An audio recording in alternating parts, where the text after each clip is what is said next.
Hello बच्चों, नमस्कार। मैं विनय कुमार लेकर के आ गया हूं फिर से एक बार एक और इंटीग्रल मोड का।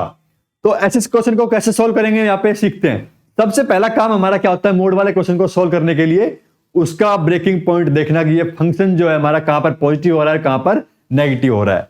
तो सवाल 2005 में आया हुआ है एग्जाम के अंदर, और ऐसे ही क्वेश्चन बोर्ड में पूछ जाते हैं, लेकिन डिजिट और टर्म्स चेंज होकर के नया सवाल बन जाता है। तो सबसे पहले हमारे पास जो फंक्शन है यहाँ पे एफ एक्स, इस फंक्शन को हम यहाँ पे सोल्व करेंगे। इस फंक्शन को सोल्व करके एक नया फंक्शन बनाएंगे और तब हम देखेंगे कि फंक्शन हमारा क्या बनता है।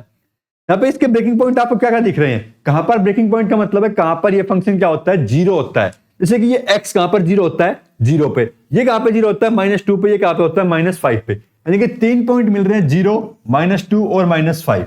लिमिट कहां से कहां है, -5 से 0 के बीच है। तो ब्रेकिंग पॉइंट अब देखो लिखना शुरू करते हैं। यहाँ पे x की जो वैल्यू है वो कहां से मिलेगी, -5 से लेकर के हमें कहां तक मिलनी चाहिए भाई, -2 तक। और फिर -2 से कहां तक मिलनी चाहिए, वो 0 तक मिलनी चाहिए। ठीक है, तो इस तरह से हम यहां पे इस सवाल को सोल्व करेंगे। दो लिमिट में चेंज हो जाएगा हमारा क्वेश्चन। यहां पे हम इंटीग्रेशन करते हैं, यहां पे -5 से कहां तक भाई, -2 तक। तो ये बताओ, ये वाला फंक्शन -5 से -2 तक वैल्यू पुट करेंगे तो कैसा रहेगा, नेगेटिव रहेगा। पहले हम फंक्शन बनाते हैं, यहाँ पे क्या बनाते हैं पहले, फंक्शन। तो ये कैसा रहेगा, फंक्शन माइनस का नेगेटिव रहेगा। ये भी कैसा रहेगा, -2 तक नेगेटिव रहेगा, दोनों के साइन नेगेटिव। ये कैसा रहेगा, -5 से -2 के बीच। देखो यहाँ पे रखो -4 रखो, -3 रखो, -2 रखो, -2 तक रखना है। तो जब भी रखेंगे तो ये कैसा बनेगा, पॉजिटिव बनेगा। तो यहाँ पे क्या लिखेंगे, x प्लस में 5।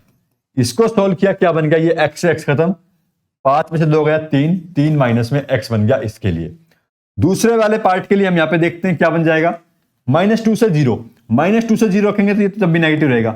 ये -2 से 0 के बीच, यानी कि -1 आएगा तो रखेंगे तो क्या बनेगा, पॉजिटिव रहेगा। और 0 तक रखेंगे तो भी क्या रहेगा, पॉजिटिव रहेगा। तो ये पॉजिटिव और ये फंक्शन कैसा रहेगा, पॉजिटिव। तो क्या बन गया भाई, यहाँ पे ये दोनों टर्म कैंसिल, 2 और 1 7, 7 प्लस में x। अब हमारा इंटीग्रल बन गया यहाँ पे -5 से -2, 3 माइनस में x dx, और प्लस में -2 से 0, 7 प्लस में x और dx। ये इंटीग्रल बन गया। अब इसे हम यहाँ पे सोल्व करेंगे। यहाँ पे सिंपल इंटीग्रल बन गया।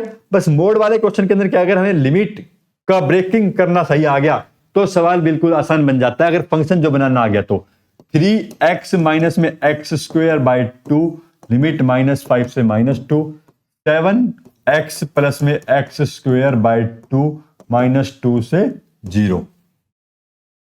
अब देखो भाई, 3 दूनी 6, माइनस का 6, 2 दूनी 4, माइनस का 4 बटे में 2। ठीक है, माइनस 3 5 15, 3 5 5 25 बटे में 2।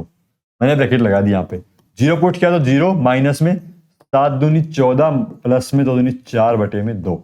अब इसे सोल्व करेंगे। यहाँ पे 2 दूनी 4, 6 और 1 7 8, माइनस 15 दूनी 30, 30 और 20 50 और 55, प्लस में 55 बटे में 2, माइनस 2 दूनी 4, 14 में से 2 गया 12, माइनस का 12 प्लस का 12, 12 में से 8 गया 4, जमा में 55 बटे में 2, 4 दूनी 8, 8 जमा में 55